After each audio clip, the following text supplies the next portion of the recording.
ঢাকা পরিবহন যদি চলে আমাকে বেতন হিসাবে, তাহলে আমাদের জন্য ভালো। আমরা তো লোকাল সার্ভিস চালাইতেছি, গাড়ি কোনটা আমাদের শৃঙ্খলা। যাত্রীদের যতক্ষণ ফুটপাথের উপরে থাকবে যাত্রী, তাহলে শৃঙ্খলা ফিরবে। আর যাত্রী যদি রোডের নিচে আসে, শৃঙ্খলা তো কোনো সময় ফিরবে না। আমাদের জন্য অনেক কিছু ভালো হবে, যানজট কমবো, আমরা বেতন মতন পাবো ঠিক মতন। এটা এখনো তো চালু হয় না, এখন আমরা বলবো কিভাবে বলেন। যদি চালু হয় তাহলে বলা যাবে। এটা এমনিতে তো গাড়ি বেশি আমাদের ঢাকা শহরে, কারণ তার ভেতরে যদি আরো গাড়ি বের হয় তাহলে তো জাম একটু বাঁচবেই। আর তারপরে যদি গাড়ি লোকাল গাড়ি কিছু কমায়, যদি ওগুলা করে যায়, তাহলে একটু যানজট কমতে পারে ইনশাল্লাহ। এটা মনে হয় ভালো হবে। কতটা গুরুত্বপূর্ণ চালু হলে বোঝা যাবে, না চালু হলে তো বোঝা যাবে না। এখন কেন বন্ধ হয়েছে উপরে কর্মকর্তারা জানেন, আমরা তার বলতে পারবো না। আমরা তো গাড়ি চালাই, আমরা তো অত নেতাদের সাথে চলবো না।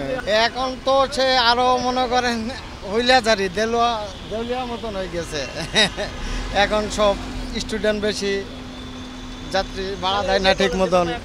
এখন তো সীমিত, আগের মতন তো সেরকম নাই।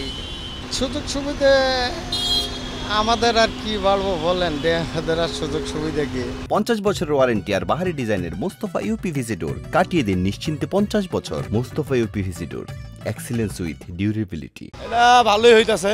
কেন আপনার মনে করেন গাড়ি সার্ভিস দিতে পারে না, যার কারণে ওনারা চালু করতেছে, এই হিসাবে ওনাদের জন্য ভালো। কিন্তু সব ক্ষেত্রে তো ভালো হইতাছে না, ওনাদের জন্য শুধু।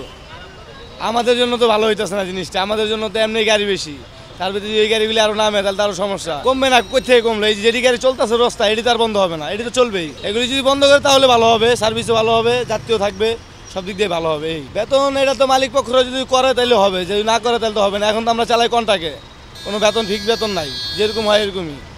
যদি বেতন হিসেবে দেয় আরো ভালো হইব জিনিসটা। হ্যাঁ অবশ্যই আমরা চাই এগুলি আসুক, কিন্তু ওনারা তো মালিক পক্ষ সমিতি, এরা তো চায় না, এরা চায় না, আমরা চাই।